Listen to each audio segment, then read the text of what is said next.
Kratie.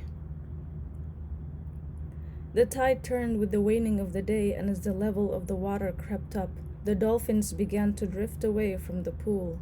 When the last animal had left, Fokir turned around the boat towards the Mega and began to row. On board in the meantime, Horen and his grandson had strung up a couple of tarpaulin sheets to create an enclosed bathing area in the Botboti's stern.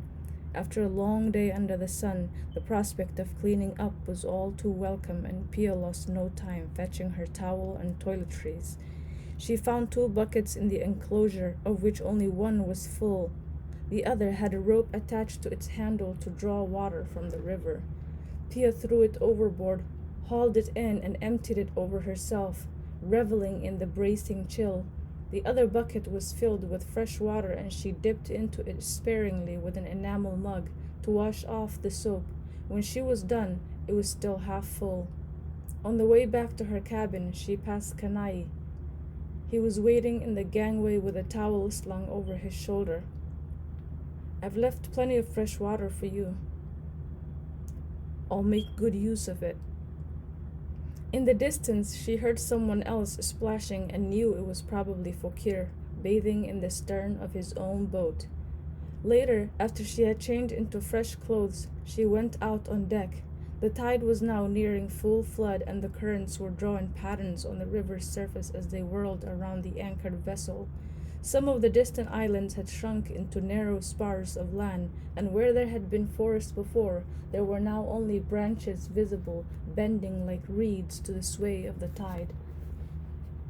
Pia was pulling a chair up to the rails when Kanai appeared beside her, with a cup of steaming tea in each hand. "Horen asked me to bring these up," he said, handing one to Pia. He pulled up a chair too, and for a while they were both absorbed in watching the slow submersion of the landscape.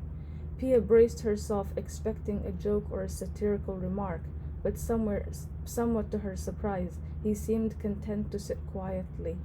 There was something companionable about the silence, and in the end, it was she who spoke first. "I could watch it forever," she said. "This play of tides." "That's interesting," he said.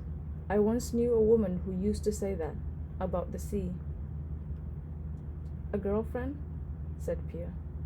"Yes." "Have you had many?" He nodded, and then, as if to change the subject, said, "And what about you? Do cetologists have private lives?" "Now that you ask," said Pia, "I have to say that there aren't many who do, especially not among us women. Relationships aren't easy, given the kinds of lives we lead." "Why not?" "We travel so much," Pia said. "We never stay long in one place. It doesn't make things easy." Kanai raised his eyebrows. "But you don't mean to say, do you, that you've never had a relationship? Not even in a college romance?" "Oh, I've had my share of those," Pia allowed, "but none of them ever led anywhere." "Never?" "Well, once," Pia said. "There was this one time when I thought it was leading somewhere." "And?" Pia laughed. "It ended in disaster. What could you expect? It was in Karachi." "Karachi?" he said. "Where's that?" "In eastern Cambodia," she said. "A couple of 100 kilometers from Phnom Penh. I lived there once." Karachi stood on a bluff above the Mekong, and a few kilometers north of the town was a riverbed pool that served as a dry season home for a pod of some 6 orkella. This was where Pia had begun her research. As the town was both convenient and pleasant, she had rented the top floor of a wooden house with the intention of making it her base for the next 2 or 3 years. One of the advantages of Karachi was that it housed an office of the Fisheries Department, a branch of government with which she had to have many dealings. One of the local representatives of the department was a young official who was reasonably proficient in English. His name was Rat, and he was from Phnom Penh. Without friends or family in Karachi, he was often at a loose end, especially in the evenings.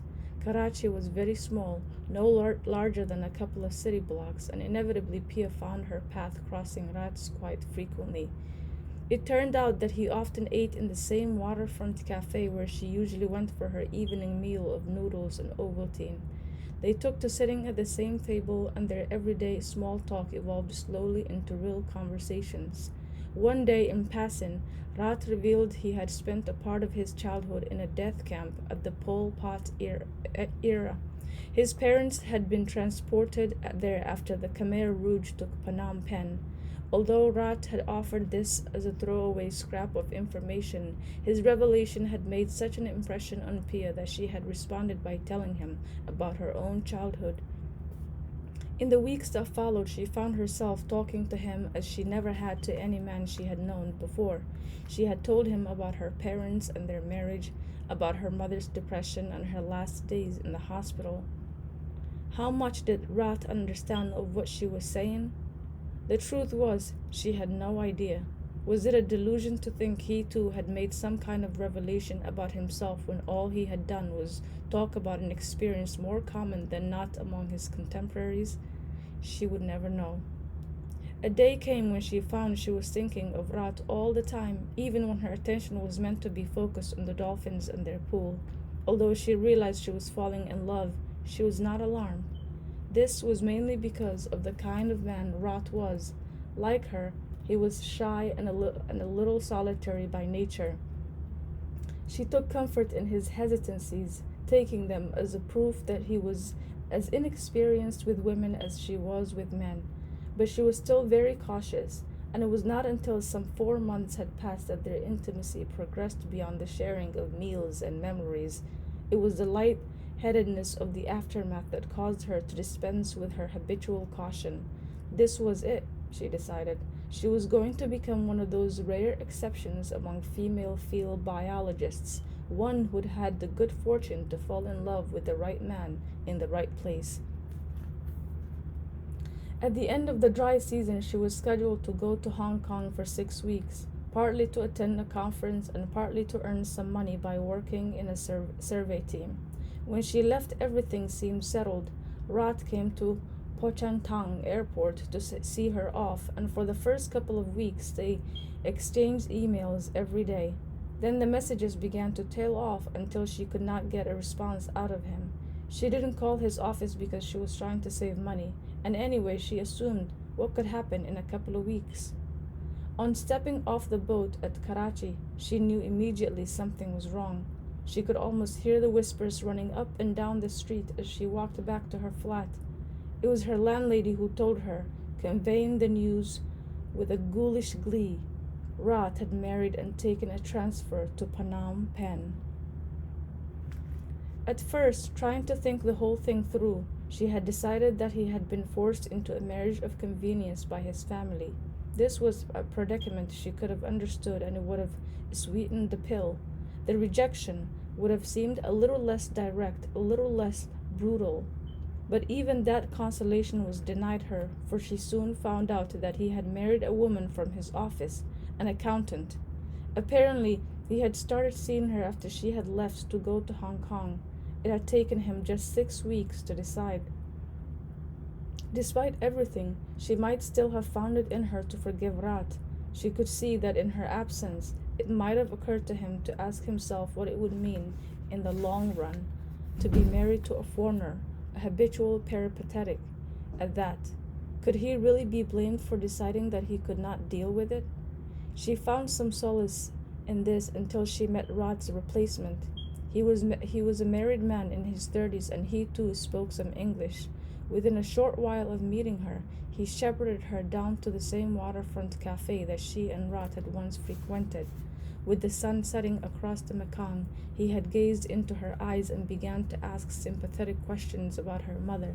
It was then that she realized that Rat had told him everything, that the most intimate details of her life were common knowledge among the men of the town, that this awful, oily man was actually trying to use those confidences in some sort of clumsy attempt at seduction. That was it.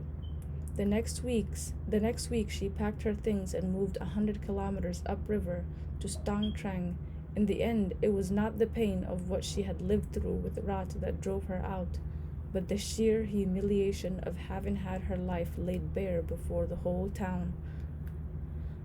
But that wasn't the worst part, Pia said. What was the worst part then?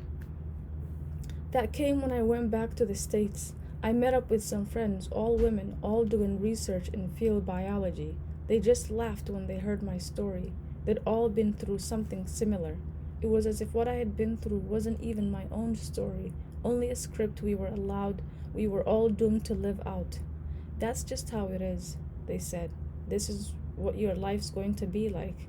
You're always gonna find yourself in some small town where there's never anyone to talk to but this one guy who knows some English, and everything you tell him will be all over the town before you've said it. So just keep your mouth shut and get used to being on your own. Pia shrugged. So that's what I've been trying to do ever since. What? Get used to the idea of being on my own. Kenai fell silent as he thought about the story she had just told. It seemed to him that he had not till this moment been able to see her for the person she was. Her containment and her usual economy with words had prevented him from acknowledging, even to himself, her true extraordinaries. She was not just his equal in mind and imagination. Her spirit and heart were far larger than his own. Kenai had been leaning back with his feet up on the gunwale. Now, allowing his chair to right itself, he sat forward and looked into her face. It doesn't have to be like that, Pia. You don't have to be on your own. You have a better idea? I do. Before he could say any more, they heard Horan's voice echoing up from the lower deck, summoning them to dinner.